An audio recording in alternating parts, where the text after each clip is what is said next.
有人说40岁是人生的下午茶时间，我不同意。40岁是那种你一边吃着椰浆饭，一边掏着胃药的时间。我叫阿明，标准马来西亚中年男子一枚，中年症状全套配齐，啤酒多，少年白，加班后腰痛3日起步，外加一颗对美食依然饥渴的要命的心。从小到大，我唯一稳定不变的爱好就是吃。其他男人中年后，要么迷上打高尔夫，要么沉迷钓鱼。我呢，最大的人生志向就是吃遍马来西亚，不留遗憾。有人说我没出息，我一笑置之。世上烦恼那么多，能用一碗炒粿条解决的事，为什么还要上教堂忏悔？不过说起来，中年吃货也真是不容易。年轻的时候，胃是刚做的，凌晨3点吃炸鸡，喝拉茶，第二天还能蹦跶着上班。现在一块炸香蕉吃了半天，肚子都在跟我用摩斯密码求救，救命啊，撑爆了。所以啊，中年人吃东西不只是为了口腹之欲，还是一种对抗岁月的革命。每一口椰浆饭里都藏着我的青春，每一杯咖啡屋里都泡着我半条命的坚持。吃货这条路一个人走是寂寞的，于是我召集了2位志同道合的中年老友，阿强和阿生，正式成立了中年吃货联盟。没有注册，也没有 T 恤，连个 logo 都没有，但精神口号是很明确的，能吃多少吃多少，能活多久算多久。联盟成立的第一件大事就是策划一次说走就走的美食之旅，目的地当然是槟城马来西亚最香的一块土地。我们的行程表非常简单直白，早餐炒粿条加咖喱面，早茶卤面加尖蕊，午餐乐沙加虾面加炒螃蟹，下午茶椰浆饭小拼盘，晚餐肉骨茶全家福版，宵夜沙爹加烧鸡翅加冰啤酒，连间歇喘气的时间都没留。老婆看了行程表，沉默良久，只甩下一句话：祝你们好运，别死在槟城。我们仨哈哈大笑，毫无自觉地踏上了死亡美食列车。到了槟城第一晚，第一摊就是一家传说中吃了会上天堂的炒粿条摊。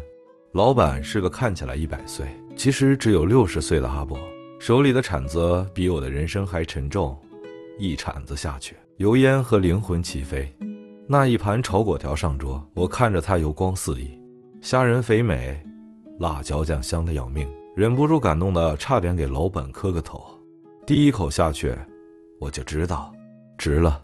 什么胆固醇、血糖、脂肪肝、胃酸倒流，统统滚蛋。此刻的我只想对着那盘炒粿条唱一首情歌。阿强一边吸面一边感慨，这粿条吃了感觉可以再爱一次。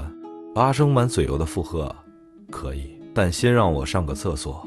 人生啊，到了40岁，吃到一盘好吃的粿条，已经胜过年少时的10句情话。第3天早上，我们联盟3巨头正式迎来了身体的反击。一大早，阿强脸色惨白，抱着肚子在厕所门口哀嚎，我怀疑我肚子里装了一锅肉骨茶。阿生捂着胸口喘气，我心脏跳得比隔壁庙会的鼓还快。至于我本人，胃在翻腾，膝盖在抗议，大脑在发送最后通牒，再吃就爆炸了胃。但人到中年，有些事比命更重要。比如既然都来了槟城，哪有不吃完槟城乐沙的道理？于是抱着死也要死在乐沙滩上的精神，我们仨拖着半条命蹒跚到了最有名的乐沙道。老板娘见到我们这副行尸走肉的模样，愣了一下，问要不要先喝一杯凉茶。我硬挤出一丝笑容，乐沙加大碗，谢谢。乐沙一上桌，那股又酸又辣又带点鱼腥的香气直接把我的灵魂抽离了一半。第一口下去，热辣的汤头在喉咙里炸开，我眼泪差点飙出来。旁边阿强一边咳嗽一边比大拇指，阿生更直接，一边吃一边流泪一边喊：妈妈，我错了，但好好吃啊。吃到一半，阿生突然脸色发绿，冲进厕所。阿强看着他远去的背影，感慨：哎，果然，能陪你吃到厕所的，才是真兄弟。我点点头，心想，人生得一知己，乐杀足矣。回到吉隆坡的当天，我的身体就正式宣布罢工了。怎么形容呢？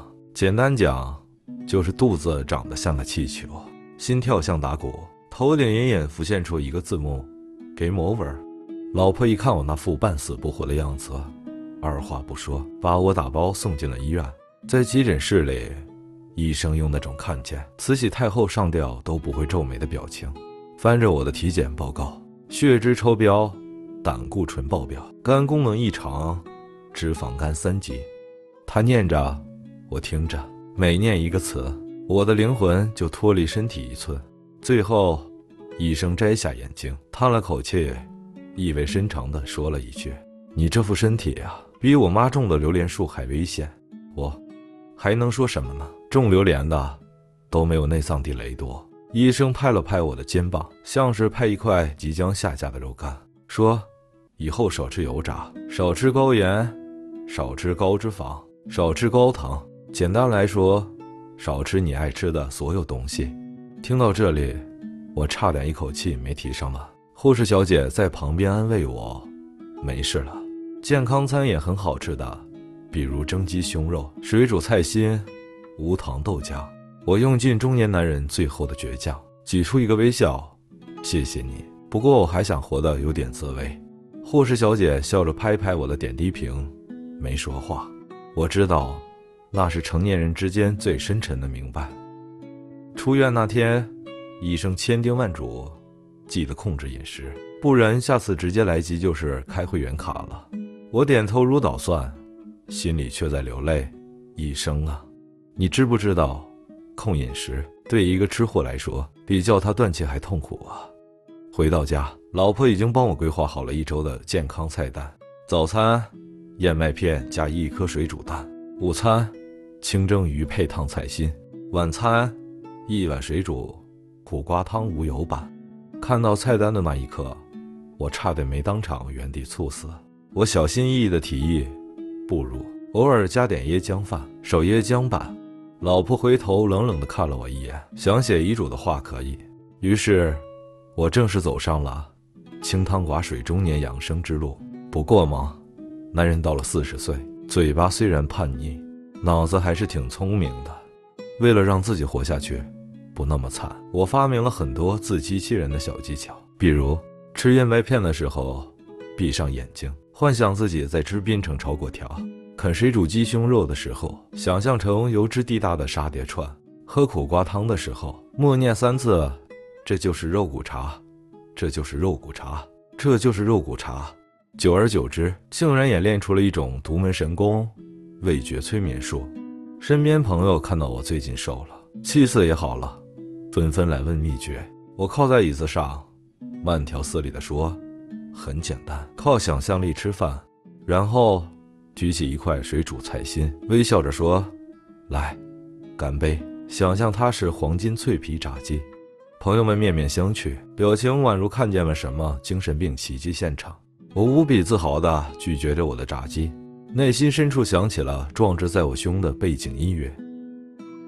刚开始吃得像修行僧，我每天心情都像刚失恋的小狗，整个人萎靡不振，见到炸鸡店都会默默流泪。但奇妙的是，过了1个月，身体真的有了变化，肚子小了，裤腰松了，连爬楼梯也不喘了。某天早上，我照镜子，第一次发现下巴下面不再多一层可爱的脂肪围巾。哇塞，我重返18岁了。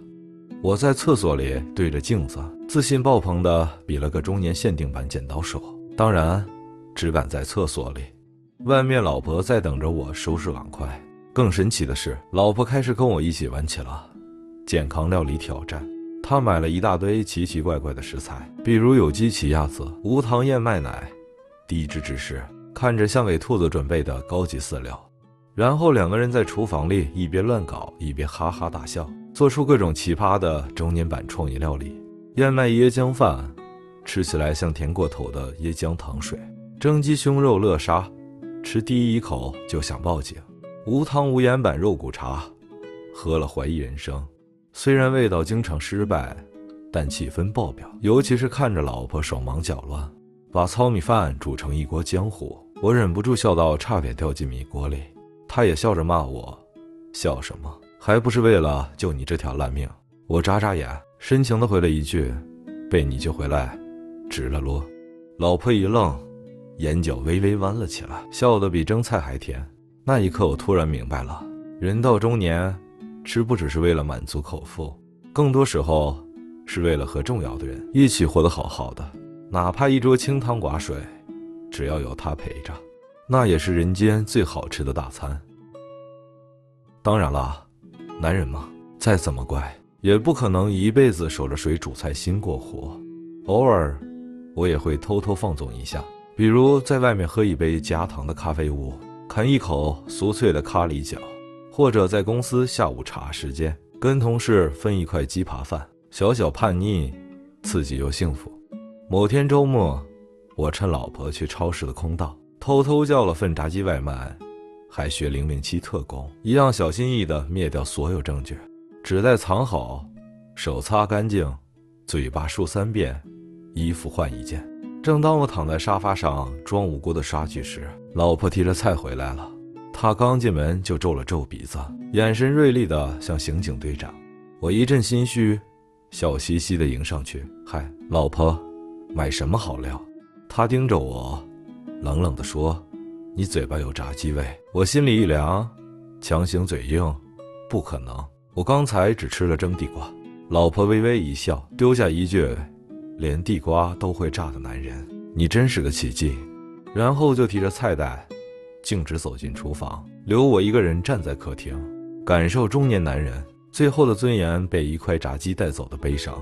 晚餐时间，他端出一碟清炒苦瓜，笑眯眯地对我说，来弥补一下良心吧，炸鸡侠。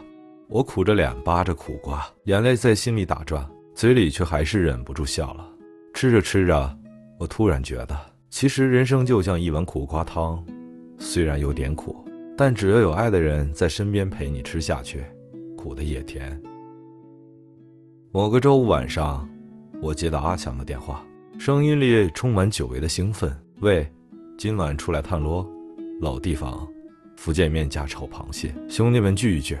听到福建面这3个字，我差点热泪盈眶。说实话，自从养生生活开始，我连福建面的味道都快忘了，心里每天都住着一只孤独的小螃蟹在流泪。于是我飞快答应，来，今晚吃饱。到了老地方，果然老友们齐聚一堂，每个人脸上都挂着终于逃出家门的兴奋笑容。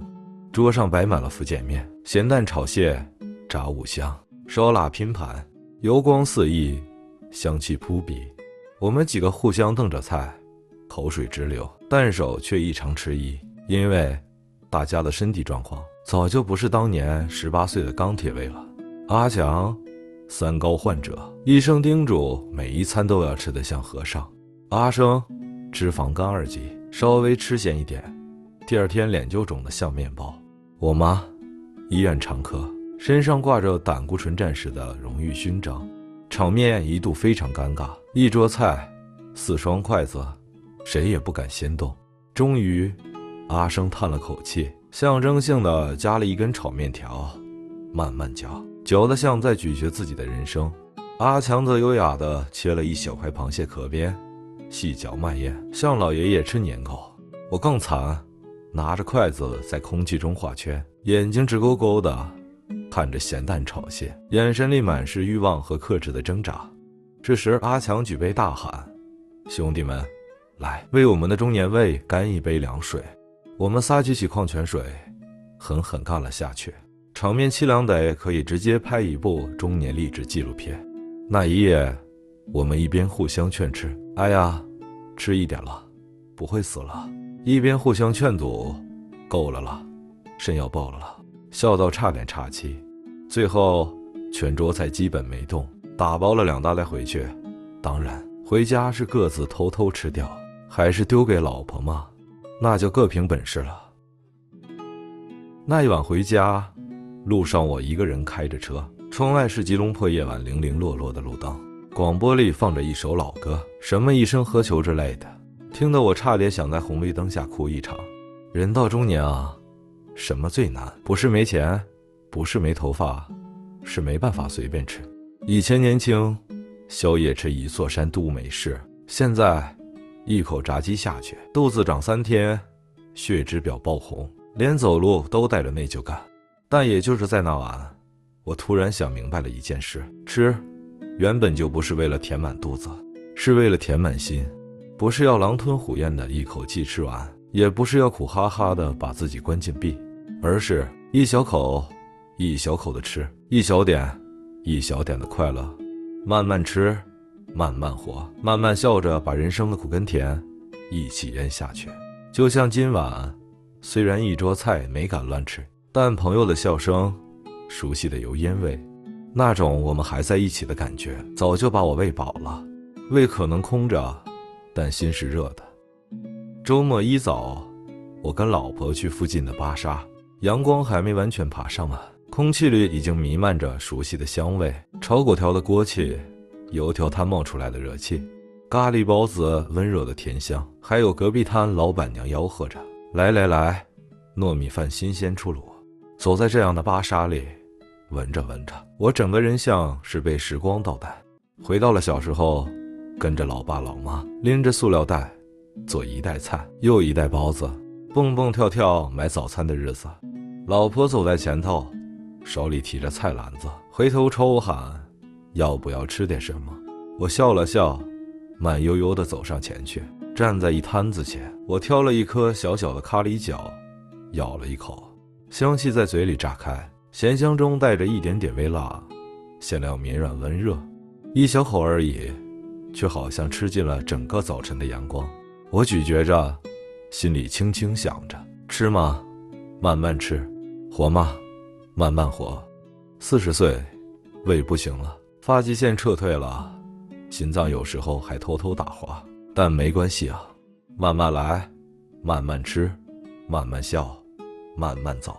前面还有很多好吃的在等着我，也还有很长很长的人生等着我一口一口认认真真的尝下去。于是我又咬了一口咖喱角，笑着跟老婆说：来，今天加个糯米饭，人生嘛，偶尔也要超标一下。老婆一边笑骂我死不两面，一边还是默默地去帮我排队。阳光暖暖地落在早市的人群中，我叼着咖喱角，觉得自己像极了世界上最幸福的中年人。欢迎大家订阅、点赞、留言投稿，第一时间获取最新男人故事。